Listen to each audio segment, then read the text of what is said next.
हाँ, good morning. 10 के दमदार ट्रेड्स में आपका स्वागत है। वीरू और मैं रहेंगे अगले आधे घंटे आपके साथ।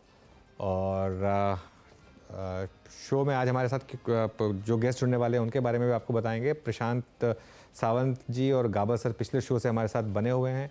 आपको स्क्रीन पर रचना जी दिखाई देंगी, वो भी हमारे साथ जुड़ेंगी। 5paisa.com के रुचित जैन को भी जोड़ेंगे कुछ ही देर में अपनी टॉप ट्रेड्स के लिए। और 2024 के आउटलुक पर आज दो खास मेहमान जुड़ेंगे हमारे साथ। टेक्निकल समझाएंगे राहुल शर्मा जेएम फाइनेंशियल से, और फंडामेंटल एंगल पर बात होगी आज पाइपर सरिका के फाउंडर और फंड मैनेजर अभय अग्रवाल से। ये सब लाइंड अप है आपके लिए कुछ ही देर में शो में।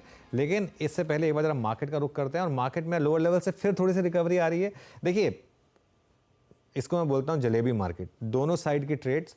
और बस ये देखने में अच्छी लगती है, काश मैंने यहाँ बेच दिया होता, काश मैंने यहाँ ले लिया होता। ये वो वाली मार्केट है। इसमें इंट्राडे में थोड़ा सा सिर्फ ऑब्जर्व करिए, उसी में पैसा बनेगा, या फिर स्ट्रिक्ट लेवल बेस्ड और strict stop loss based trading करिए दोनों साइड की, अगर आप वो कर सकते हैं, अगर वो आपके अंदर कैपेबिलिटी है तो। बैंक निफ्टी फिर सपोर्ट ले रहा है 47,500 पर, नहीं तोड़ा उसने 47,500 को। ये इंटरेस्टिंग है, मतलब इंट्राडे में उसके हल्का सा नीचे गए लेकिन तुरंत बाउंस बैक कर गए। तो अभी के लिए 47,500 को हम प्रोटेक्ट कर रहे हैं। और आज जहाँ तक बात है कुछ स्टॉक्स और सेक्टर्स की, आज आईटी में अच्छी खासी वीकनेस है, खासतौर से मिड कैप आईटी में। कल की बड़ी डिक्लाइन के बाद नैस्डैक में तो Coforge, Tech Mahindra, Persistent Systems, Infosys, large cap mid cap सारे के सारे आईटी स्टॉक्स, यहाँ पर आपको अच्छी खासी डिक्लाइन देखने को मिलेगी। लेकिन अपसाइड पर आज थोड़े से एनबीएफसी स्टॉक्स जो अच्छा कर रहे हैं, उनमें एल&टी फाइनेंस, उसके अलावा श्रीराम फाइनेंस, बंधन बैंक में एक शार्प ब्रेकआउट आया है। अदानी ग्रुप स्टॉक्स आज के टॉप 3 गेनर्स। अदानी एंटरप्राइजेस अब 10% की तरफ बढ़ रहा है, 8% के गेन आ गए हैं यहाँ पर। ये तो मार्केट सुप्रीम कोर्ट की रूलिंग से पहले ही अपना मन बना चुका है यहाँ पर वीरो। ये देखिए 8% ऊपर इस समय स्टॉक। बिल्कुल, अदानी ग्रुप के स्टॉक्स में अच्छा मूव, एनबीएफसीज में अच्छा मूव, और एक आईटीसी आज अच्छा मूव देता हुआ। बहुत सारी पॉकेट्स हैं, रेलवे स्टॉक्स जो हैं वो अच्छा करते हुए। खैर, अब एक इस पैनल से आपकी मुलाकात कराते हैं। हमारे स्क्रीन पे इस वक्त प्रकाश काबा, प्रशांत सावंत पिछले कार्यक्रम से इस कार्यक्रम में भी शिरकत करेंगे, और नए मेहमानों के तौर पे रचना वैद्य, रुचित जैन, राहुल शर्मा आज हमारे साथ मौजूद ही होंगे, और साथ ही साथ अभय अग्रवाल से खास बातचीत होगी। रचना जी, गुड मॉर्निंग। आपका दो कन्विक्शन आइडियाज़ क्या हैं इस वक्त, क्या ट्रेड रहेंगे आपके? जी, मेरे कन्विक्शन आइडियाज में इस वक्त जो रहेगा उसमें एक रहेगा टीसीएस, और टीसीएस को हम शॉर्ट कर सकते हैं। आईटी में वैसे भी वीकनेस है, और यहाँ पे टीसीएस में 3713 के करीब फ्यूचर्स का लेवल है। अगर 3730 पे एसएल लगाया जाए तो डाउन साइड पे पहला टारगेट होना चाहिए 3700, और उसके बाद होना चाहिए 3690। ये दो लेवल के लिए प्ले कर सकते हैं इसको। और या दूसरा जो मेरा कॉल रहेगा यहाँ पे, that would be in ITC. ITC में हमने स्ट्रेंथ देखी है जो यहाँ पे कंटिन्यू हो सकती है। तो आईटीसी को 479 पे है फिलहाल। अगर इसको लॉन्ग करते हैं 476 के एसएल के साथ, तो इसका पहला टारगेट होना चाहिए 483, और उसके बाद 485 की तरफ ये बढ़ता हुआ हमें फ्यूचर्स पे दिखना चाहिए। ओके, तो चलिए ये होगी रचना जी की trade. Ruchit, good morning. Ruchit, आपकी ट्रेड्स क्या होंगी? जी, very good morning to everyone. दो स्टॉक्स है लेकिन मेरे दोनों ही बाय ट्रेड्स है। पहला स्टॉक थोड़ा डिफेंसिव स्पेस में से एफएमसीजी में, वो है डाबर। सो प्राइमरली हमें लग रहा है कि यहाँ पे एक करेक्टिव फेज एक पूरा हो चुका है डाबर में। एक इंपल्सिव अपमूव, रीसेंट अपमूव में स्टॉक ने बताया था, और क्योंकि अब रिलेटिव अंडर परफॉर्मेंस अब तक ये पूरे लास्ट एक साल में स्टॉक ने बताया है, सो आई थिंक यहाँ पे रिस्क रिवॉर्ड रेशियो काफी फेवरेबल है फ्रेश लॉन्ग्स बनाने में, और डाउन साइड रिस्क काफी कम है यहाँ पे।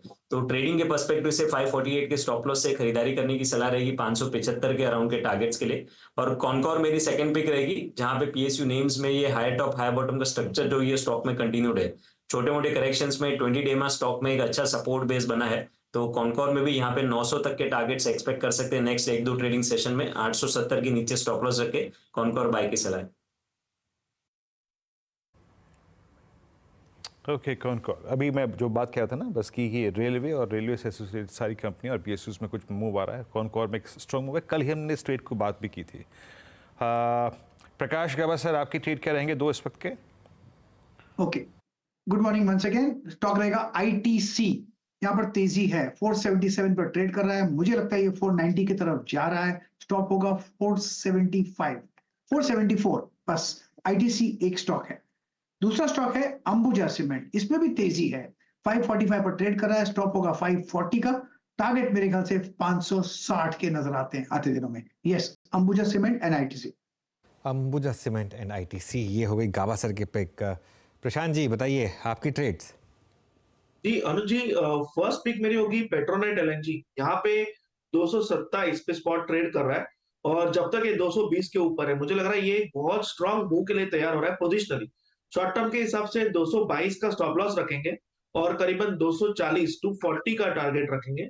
नेक्स्ट पिक होगा इंडिगो। अपवर्ड स्लोपिंग 20 डे पे काफी दिनों से सपोर्ट लिया हुआ है और प्राइस एक्शन पॉजिटिव है, तो यहाँ पे स्टॉप लॉस रखेंगे 2915 स्पॉट 2915 और टारगेट रखेंगे 2985 तो 2985 के आसपास।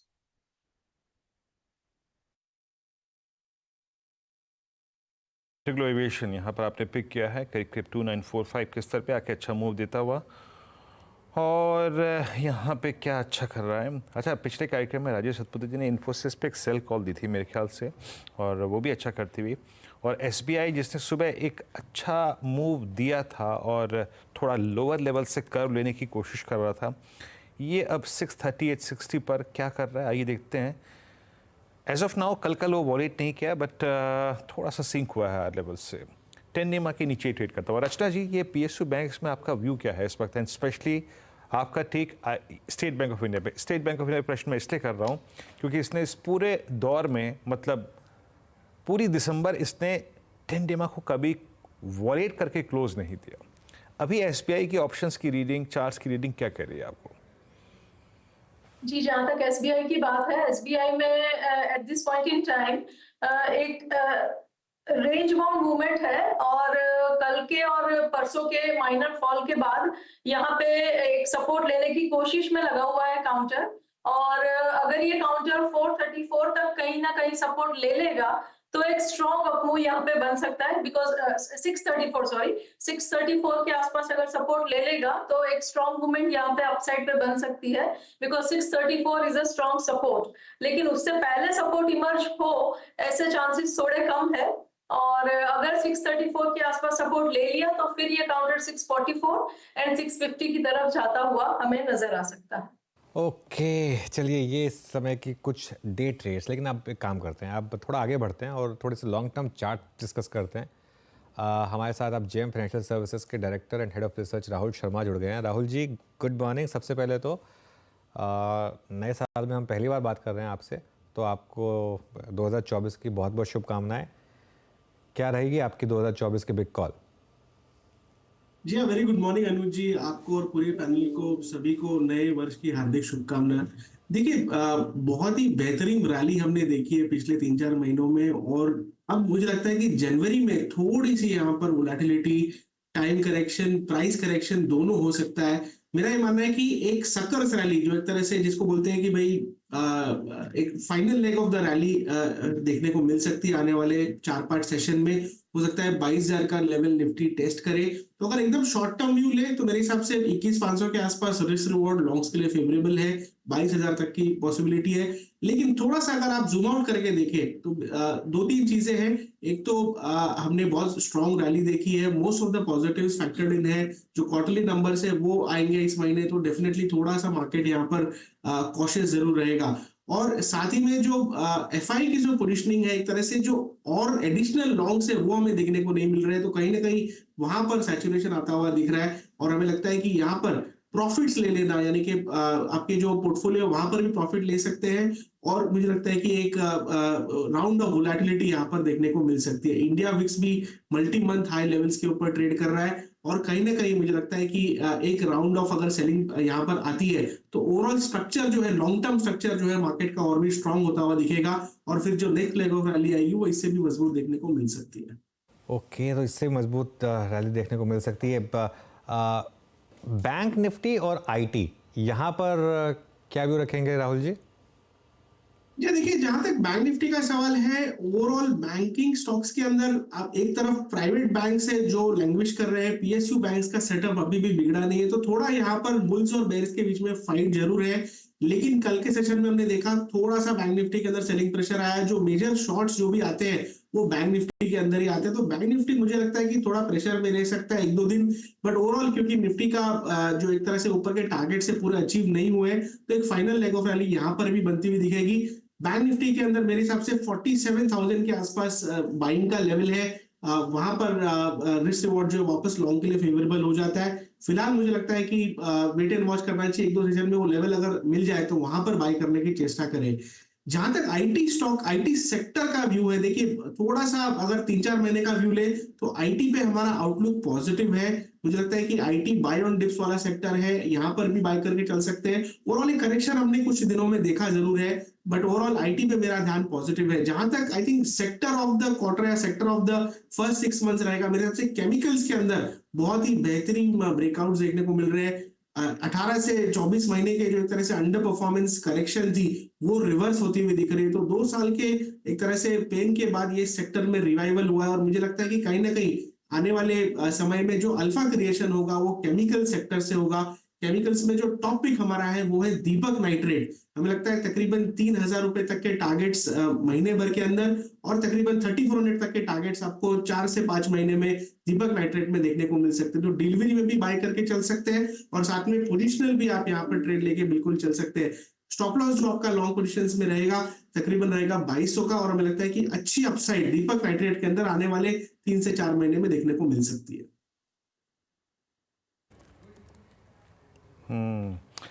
दीपक नाइट्रेट। अच्छा राहुल जी, एक तो गुड मॉर्निंग, मेरी तरफ से नमस्कार और आपको नववर्ष की शुभकामनाएं। आप यकीन मानिए, आज जब मैंने अपनी गेस्ट लिस्ट में आपका नाम देखा, मैं कल ही आपके बारे में सोच रहा था। कल ही मैं कहा राहुल जी से बहुत दिनों से बात नहीं हुई। पद जब इंसान का काफ़ी बढ़ जाता है तो मुलाकात दोस्तों से, यारों से कम होने लगती है। कुछ ऐसा है क्या? 2023 का अंत काफ़ी मशरूफ रहे आप हैं? जी हाँ वीरेंद्र जी, देखिए आपने मैनिफेस्ट कर लिया, आपने सोचा और आज आपके शो पर लाइव आ गए, तो डेफिनेटली 2024 में भी ये साथ बना रहेगा, और जब जब आप बुलाएंगे डेफिनेटली हम आपके साथ उपस्थित। राहुल जी देखो, वीरेंद्र में ना एक बहुत अच्छी खूबी है कि वो टांग खींचना भी ना बहुत खूबसूरती से और अदब से करते हैं। तो वैसे वो आपकी टांग खींच रहे हैं, लेकिन वो मतलब वो कहना नहीं चाह रहे हैं उसको।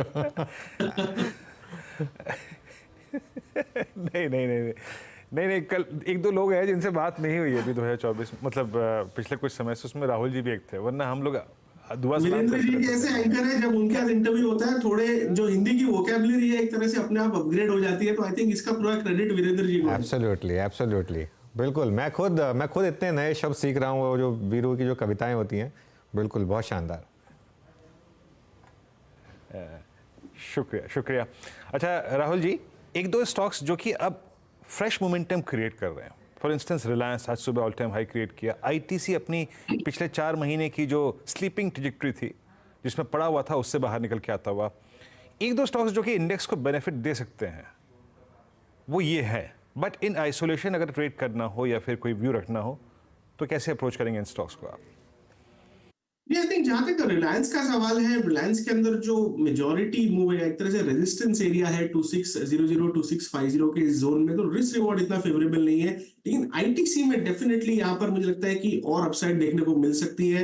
एज ए ट्रेडिंग टारगेट हमें 500 रुपए तक के लक्ष्य आईटीसी में आते हुए दिखते हैं, और थोड़ा सा अगर आप बड़ा व्यू भी लेके चले तो मल्टीपल मंथ्स के बाद एक तरह से एक राउंडिंग बॉटम बना के ये स्टॉक ने रिवर्सल दिया है, और हमें लगता है कि इसके टारगेट्स बड़े रहेंगे। तो 500 के एक शॉर्ट टर्म ट्रेडिंग टारगेट के लिए आईटीसी को बाय किया जा सकता है। डेफिनेटली यहाँ पर एक बहुत ही अच्छा सेटअप है, और इस सेटअप में ओवरऑल देखिए, हम कल के सेशन में हमने देखा कि फार्मा में अच्छा ट्रैक्शन बिल्डअप हुआ, कहीं ना कहीं एफएमसीजी भी एक तरह से काफी बायर्स के लिस्ट में रहा है। तो मेरे हिसाब से थोड़ा डिफेंसिव पे मार्केट जाता हुआ दिख रहा है, जैसी ब्रॉडर मार्केट के अंदर वोलेटिलिटी आई है, और इनमें से हमें लगता है कि फार्मा और एफएमसीजी दोनों सेक्टर्स में अच्छा ट्रैक्शन देखने को मिल सकता है।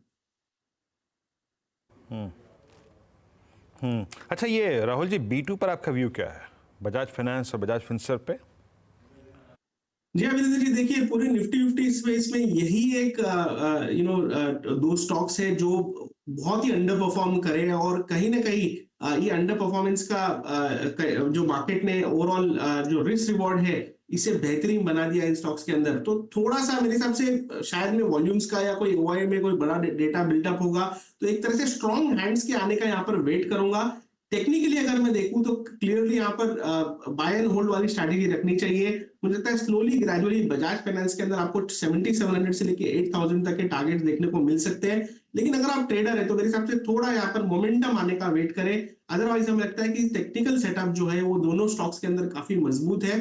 बट यही है कि ब्रॉडर मार्केट का जो अंडर परफॉर्मेंस है वो कहीं ना कहीं रिवर्स मेरे हिसाब से जब निफ्टी का next leg of up round चालू होगा तब देखने को मिल सकता है।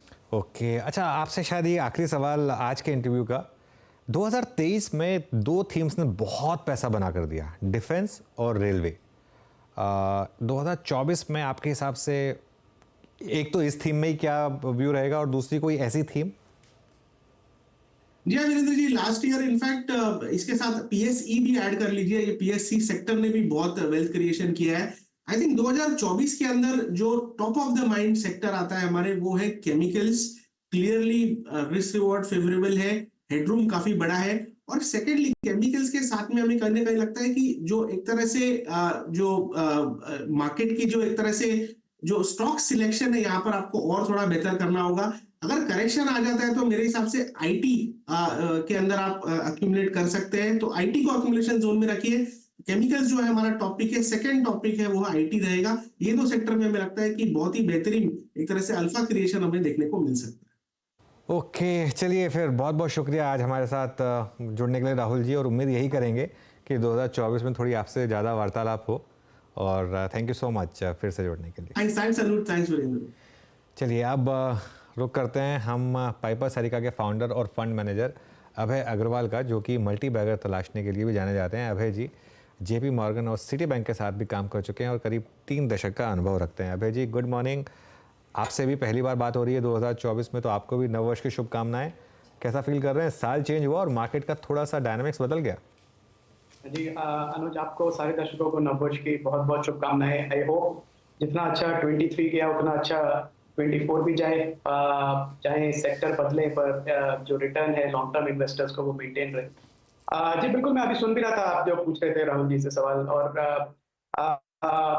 एक जो डिस्कशन हुआ छोटा सा कि कैसे सेक्टोरल चेंज एक्सपेक्टेड है, और मुझे लग रहा है अर्ली स्टेजेस हैं उस सेक्टोरल चेंज की, जो हम भी यूएस के मार्केट में, ग्लोबल मार्केट्स में देख रहे हैं। अब जो रैली जो है वो स्लोली माइग्रेट कर रही है ऐसे स्टॉक्स की तरफ जिनको डिफेंसिव तो नहीं कह सकते पर एक ग्रोथ स्टॉक्स हैं, पर वैल्यूएशन उनकी अभी भी अंडर वैल्यूड है। तो मैं कहूँगा मोमेंटम से अब जो इन्वेस्टर्स का फोकस है वो जा रहा है उन स्टॉक्स को तलाशने में जिन्होंने जो अच्छे ग्रोथ स्टॉक्स हैं पर जिन्होंने पार्टिसिपेट नहीं किया है, इसलिए शायद क्योंकि बॉटम ऑफ साइकिल थे, इग्नोर थे, काफी साल से कुछ रिटर्न नहीं बनाया। तो मुझे लगता है कि जो पिछले साल पीएसयू स्टॉक्स के साथ हुआ, पीएसयू बैंक स्टॉक्स के साथ हुआ, वो एक नया सेक्टर इमर्ज होगा 24 में जो सिमिलर रिटर्न्स बनाएगा इन्वेस्टर्स के लिए। ओके, थीम्स क्या रहने वाली हैं आपके हिसाब से? यहाँ पर कहाँ पर आप अब फ्रेश पैसा डाल रहे हैं?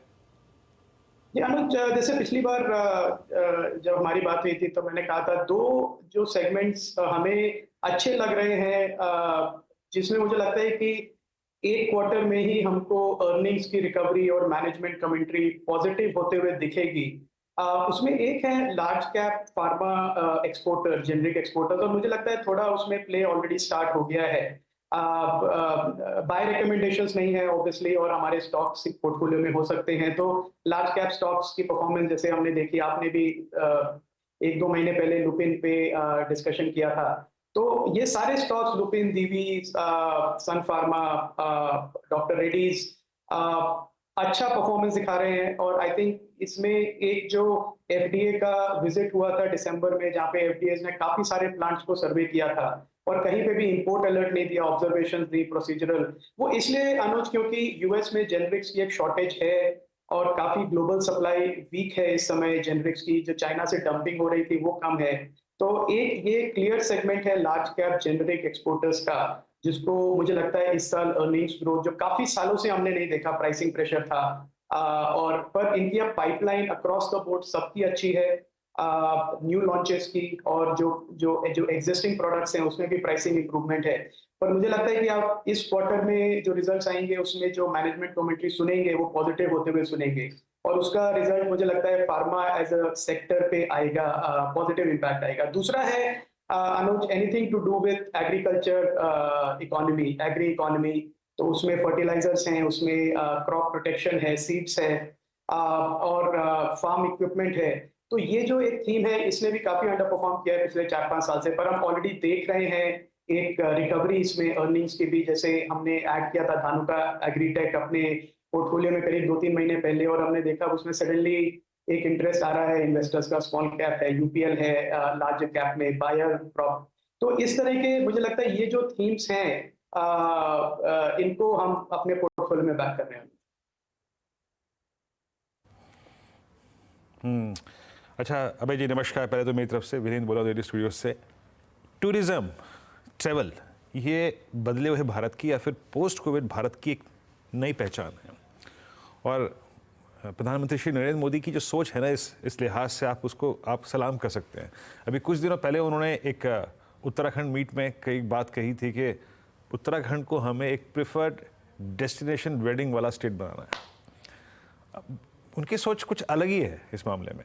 अभी हम कुछ देर पहले अनुज और मैं बात कर रहे थे अयोध्या की। अगले शायद मेरे ख्याल से 3 साल के लिए ये सबसे प्रिफर्ड एक जिसे कहते हैं ना क्षेत्र होगा जहाँ पे लोग जाएंगे। इसका सीधा इम्पैक्ट रेलवे पर पड़ा है। आप रेलवे स्टॉक्स को देखिए, सब में काफ़ी स्ट्रॉन्ग हो गए। हम अमूमन इस धारणा में रहते हैं कि चल चुका है, बहुत चल चुका है। क्या रेलवे स्टॉक्स अभी भी चलेंगे बहुत? अभी भी इनका दमखम दिखाने का जो पोटेंशियल है वो कितना है? वीरेंद्र, आपको भी नववर्ष की शुभकामनाएं, और आपका एकदम परफेक्ट पॉइंट है, क्योंकि काफी हम भी इन्वेस्टर से बात करते हैं तो सवाल होते हैं कि देखिए रेलवेज इतना बड़ा सेगमेंट है, ऑलरेडी चल गया है, पीएसयूज उसमें ज्यादा है, तो अभी कुछ उसमें दमखम बचा है कि अब फ्लैटलाइन करेगा यहाँ से 1-2 साल के लिए। पर मुझे लगता है इतना बड़ा सेगमेंट है, और जैसे आपने कहा जो बीजेपी की जो पॉलिसीज हैं अब वो मार्केट भी सर्टेन है कि कंटिन्यू करेंगी इलेक्शंस के बाद, तो एक पॉजिटिव मोमेंटम है रेलवेज के स्टॉक पे। और इसमें एक स्टॉक अनुज जो हमने भी अभिनंदन जो हमने भी ऐड किया है अभी रिसेंटली, वो है एम्बर इलेक्ट्रॉनिक्स। एम्बर जो है वो एसी मैन्युफैक्चरिंग के लिए जाना जाता है, ईएमएस मैन्युफैक्चरर है एसीज का, रूम एसीज का। पर एक उनकी एक कंपनी है सिडवॉल करके जो वंदे भारत ट्रेन जो नई ट्रेन हैं उनका एचवैक और एयर कंडीशनिंग प्रोवाइड करते हैं। तो मुझे लगता है इस तरह की अपॉर्चुनिटीज काफी हैं इस समय वीरेंद्र, अगर इन्वेस्टर्स ढूंढे तो यही नहीं है कि आपको जो लार्ज जो पीएसयू स्टॉक्स जो चल चुके हैं अभी भी मुझे लगता है उनमें दम है, क्योंकि अभी भी वैल्यूएशंस इतने स्ट्रेच नहीं हुए हैं। ये काफी एक दशक के अंडर परफॉर्मेंस के बाद ये स्टॉक बाहर निकले हैं, तो वैल्यूएशन अभी भी मुझे लगता है अट्रैक्टिव है कंपेयर टू अपॉर्चुनिटी जो इनके सामने है। और अगले 5 साल की क्लियर पॉलिसी डायरेक्शन है, जैसे आपने कहा सरकार जो करना चाह रही है, तो एक बहुत बड़ा पॉलिसी सपोर्ट है। पर इसके साथ में प्राइवेट सेक्टर में भी मुझे लगता है कुछ ऐसे अननोन नेम्स हैं जो आप इस पे फोकस कर रहे हैं और जो एनालिस्ट ढूंढेंगे अभी अगले 2-3 महीने। तो अपॉर्चुनिटी स्पेस बढ़ेगा, और मुझे लगता है वीरेंद्र सिर्फ पीएसयू स्टॉक्स तक लिमिटेड नहीं रहेगा। वाकई एक बहुत ही अच्छा मत दिया आपने, और आपने अगर अपनी होल्डिंग ही बताई थोड़ी सी यहाँ पर, शुक्रिया उसके लिए। अभय जी, एक स्पेस और जिसमें अब थोड़ी रंगत नज़र आ रही है, बदले हुए माहौल का इम्पैक्ट नज़र आ रहा है। हमने 22 में 23 में रियल एस्टेट को भागते हुए देखा, हमने एंसिलरी को तो खैर बहुत ही भागते देखा, लेकिन अब थोड़ा सा इम्पैक्ट प्राइस बिहेवियर वो HFCs में विजिबल है। आप HFCs पे क्या व्यू रखते हैं इस वक्त? HFC आई थिंक एक डेकेड लॉन्ग, मेरे को लगता है 10-15 साल की लंबी स्टोरी है। इसमें काफी अपॉर्चुनिटीज हैं as an industry to grow, because जो भी है एक सोशली हम देखें तो अपना घर हो, छोटा हो बड़ा हो, छोटे शहर में हो बड़ा शहर में हो, जहाँ पे भी हो, पर एक बहुत बड़ा ड्रीम होता है सबका कि एक अपना घर हो। अपना घर वो एक ह्यूमन टेंडेंसी है और वो ग्लोबली है, वो चेंज नहीं होगी। लोगों को ये लग रहा था कि मिलेनियल्स जो है वो शायद घर ना खरीदना चाहें, वो रेंट पे लेना चाहें, पर अब वो डेटा कंप्लीटली उसके ऑपोजिट है और जो मिलेनियल्स हैं वो इस समय सबसे बड़े बायर्स हैं रेजिडेंशियल हाउसिंग के, कमर्शियल हाउसिंग के। तो ये जो रेजिडेंशियल हाउसिंग का जो बिजनेस है ये बढ़ेगा। मुझे लगता है कि इसमें बहुत बड़ी अपॉर्चुनिटी है, पर वीरेंद्र इसमें एक दूसरी चीज जो हो रही है कि इसमें नंबर ऑफ प्लेयर्स बढ़ गए हैं। इसमें इस बिजनेस में पहले 2-3 बड़ी लीडिंग कंपनीज होती थी, पर आप देखें अभी रिसेंटली लिस्टिंग भी हुई कुछ छोटी हाउसिंग फाइनेंस कंपनीज की जो नीश एरियाज में काम कर रहे हैं, ज्योग्राफिकली छोटे एरियाज में काम कर रहे हैं। तो इन्वेस्टर्स को भी ये सोचना पड़ेगा कि किस पे बेट करें ग्रोथ के लिए, क्योंकि ये एक लो मार्जिन और लो एनपीए इंडस्ट्री है। हाउसिंग लोन पे कोई डिफॉल्ट जल्दी करता नहीं है और अभी भी कोई स्पेकुलेटिव बबल नहीं है। तो मुझे लगता है अगले 2-3 साल तक इसमें अच्छा ग्रोथ होगा, पर ये लो मार्जिन इंडस्ट्री रहेगी, तो इसलिए ग्रोथ जो कंपनी कर पाएगी वो ज्यादा पैसा और इन्वेस्टर के लिए रिटर्न बनाएगी। तो उस हिसाब से देखें तो मुझे लगता है छोटी कंपनी जो है हाउसिंग फाइनेंस में, उनके लिए अच्छी अपॉर्चुनिटी है बनिस्बत उनके जो बड़े शहरों में हाई टिकट मॉर्गेज करते हैं। ओके, केमिकल्स बास्केट में एक बहुत बड़ी रैली के बाद एक बड़ी करेक्शन आई, लेकिन पिछले 2 महीने से clear cut bottoming out indications मिले यहाँ पर। आपके पोर्टफोलियो में है क्या कोई केमिकल स्टॉक या कोई स्टॉक आप ऐड कर रहे हैं इस समय? जी अनुज, अभी हम केमिकल सेक्टर को बहुत क्लोजली देख रहे हैं पिछले 3-4 महीने से, टू सी कि कहाँ पे अपॉर्चुनिटीज एमर्ज हो रही हैं। तो इसमें जो मैंने आपको कहा, जो फार्मा, जो जेनरिक है और एग्रोकेम है, उसमें अपॉर्चुनिटीज क्लियरली विजिबल है, क्योंकि जो चाइना से जो प्राइस डिसाइड करता था, चाइनीज कंपनीज का वॉल्यूम इतना ज्यादा है कि ग्लोबल लेवल पे वो इन कमोडिटीज के प्राइसेस डिसाइड करते थे, पर अब वो प्रेशर काफी कम हो गया इन दो स्पेसेस में। स्पेशलिटी केमिकल जो है अनुज, मैं कहूंगा अभी भी थोड़ा अनक्लियर है, क्योंकि वहां पे वॉल्यूम पिकअप अभी भी इंडियन कंपनीज के लिए नहीं है। मुझे लगता है 1 क्वार्टर और लगेगा एमर्ज होने की क्लियर पर्सपेक्टिव की चाइना से जो डंपिंग है वो स्पेशलिटी केमिकल की भी कम हुई है, प्राइसिंग प्रेशर वापस आ रहा है, प्राइसिंग पावर। सो इनको मैं 2 पार्ट में ब्रेक करूंगा। जो फार्मा जेनरिक और जो एग्रोकेम है वो तो क्लियरली बॉटम आउट होता लग रहा है, मतलब जो हम डेटा देख रहे हैं मंथली बेसिस पे भी और जो प्राइसिंग देख रहे हैं यूएस में। पर जो स्पेशलिटी केमिकल है अनुज, मैं कहूंगा कि 1-2 महीने का डेटा हम और देखना चाहेंगे बिफोर टेकिंग अ कॉल। पर ऑब्वियसली कंपनीज हैं रेडार पे, काफी अच्छे मैन्युफैक्चरर्स हैं, काफी अच्छे एक्सपोर्टर्स हैं, पर उनका टाइमिंग क्या रहेगा वो हमको थोड़ा देखना पड़ेगा अनुज। ओके, चलिए अभय जी, आज यहीं पर समाप्त करेंगे इस कॉन्वर्सेशन को। थैंक यू सो मच आज हमारे साथ जुड़ने के लिए, और आपको एक बार फिर से 2024 की बहुत बहुत शुभकामनाएं। Thank you. ओके, चलिए तो एक बार ज़रा मार्केट का रुख करते हैं, और मार्केट एट डेज लो और 113 पॉइंट निफ्टी नीचे। अच्छा, एक चीज़ इंटरेस्टिंग है, अब निफ्टी में थोड़ी गिरावट बढ़ी है। बैंक निफ्टी ने इंक्रीमेंटल प्रेशर नहीं डाला है मार्केट के ऊपर। इनफैक्ट एक बार ज़रा बैंक निफ्टी पे लेकर आइए। बैंक निफ्टी अभी भी डे लो पर नहीं है, लेकिन निफ्टी डे लो पर आ गया है। ये एक आज काफ़ी, जैसा वीरू भी बता रहे थे, आज काफ़ी क्रॉस कॉम्बिनेशन है मार्केट में, और प्योरली लास्ट के 1.5 घंटे में इवन अदानी ग्रुप स्टॉक्स में थोड़ी प्रॉफिट टेकिंग आई। शायद लोगों ने पहले यहाँ पर एक फन एंड गेम्स किए, अब थोड़ी यहाँ प्रॉफिट बुकिंग की यहाँ पर। और उसके अलावा HDFC बैंक डे लो पर आया, इन्फोसिस डे लो पर आया, रिलायंस डे, अच्छा ये पर रिलायंस लेकर आई है। ये देखिए रिलायंस ने क्या किया, एकदम से डे लो पर आ गया। ये स्टॉक जो पूरा सपोर्ट कर रहा था, डे हाई पे था, अब वो डे लो पर आ गया। खैर वीरू और मैं आपसे यहीं इजाज़त लेंगे, और नीरज जी आ गए हैं स्टूडियो